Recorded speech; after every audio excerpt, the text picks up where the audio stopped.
Stitch volume রিবেন্ডিং করতে চান, কোনটা করলে ভালো হবে চিন্তা করতেছেন, আমি তাদেরকে সাজেস্ট করবো আপনি ভলিউম করেন না রিবেন্ডিং করেন, স্টিচ করবেন না। কারণ স্টিচে ভালো মানের ক্রিম পাবেন না, ভালো মানের কাজের কোয়ালিটি পাবেন না। আর যার কাছে করবেন সে অভিজ্ঞতা কেমন, সে কাজের কোয়ালিটি কেমন, সে কি পূর্বে আগে কাজ করছে কিনা, তার এই ধরনেরগুলো যাচাই বাছাই করে যখন করবেন আপনি কাজটা একাইটলি পাবেন। অনেকে আছে আদার্স কাম জানে না, কাজের আগামাথা বুঝে না, চুলটাকে পাল্টা বাজে ফেলে মেশিনটাকে বেশি বেশি টানে, চুলের আগাটা চিকন করে ফেলে, পরবর্তী চুলগুলো ওঠা শুরু করে হাঁটি হাঁটি উঠে যায়, পরবর্তী কাজের বদনামি হয়।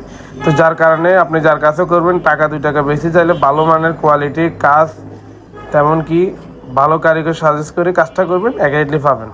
তো অনেক আছে দেখা গেছে আপনার হিবিজিবি করে ফেলে, চুলের মেশিনটাকে বেশি উলট ফালট টানার কারণে চুল চিকন হয়ে যায়, যার কারণে চুলটা কিছুদিনের ভিতরে ড্যামেজ হওয়ার সম্ভাবনা থাকে বেশি। তো পরবর্তী অনেকে চুল ছোটো করে ফালাই দেয়, এই ধরনের সমস্যা করে। হ্যাঁ, আমি বলবো যে এই ধরনের সমস্যার থেকে দূরে থাকুন।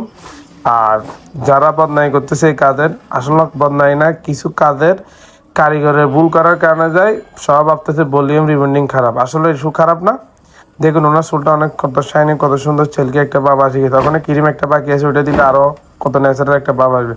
তো আদার্স অনেক মানুষে কি বলে যে কাজগুলা করলে চুল হাড়ি উঠে যায়, চলে যায়, এটা ভালো না ভাই। হাজার হাজার মানুষ করতেছে, এটা হচ্ছে ভুল চিন্তা ভাবনা। ঠিক আছে, আপনার ভিতরের থেকে কেমনে চুল হারিয়ে যাবে, এটা তো উপর থেকে, আপনি উপর থেকে চুল ফালা দিয়েছেন আমার নতুন গ্রুপ, ওটা কোনো ব্যাপার না। কত সেতে আপনি একটা শখের চুল এত বড় করে একটা কাজ করবেন, যদি কে একজন যদি উলট ফালট কাজ করে দেয় আপনার দেখে কেমন লাগবে, অবশ্যই খারাপ লাগবে। তো আমি সাজেস্ট করবো আপনি যেখানে যান ভালো কারিগর, ভালো যারা অ্যাভেলেবেল কাজ করে, টাকা 2 টাকা বেশি দিলে ওই ধরনের জায়গায় কাজ করবেন। তো এরকম ভিডিও নিয়ে আমি সামনে আসবো, এই ধরনের সাজেশন আরও অনেক কিছু জানাবো আপনাদেরকে। আর পাশে থাকবেন, আমি নতুন নতুন কাজ নিয়ে আসবো। ঠিক আছে বন্ধুরা, দেখা হবে, কথা হবে, চ্যানেলটাকে ফলো দিয়ে রাখবেন। এই গ্রুপে যদি টিকটকের লিংক পাইবে।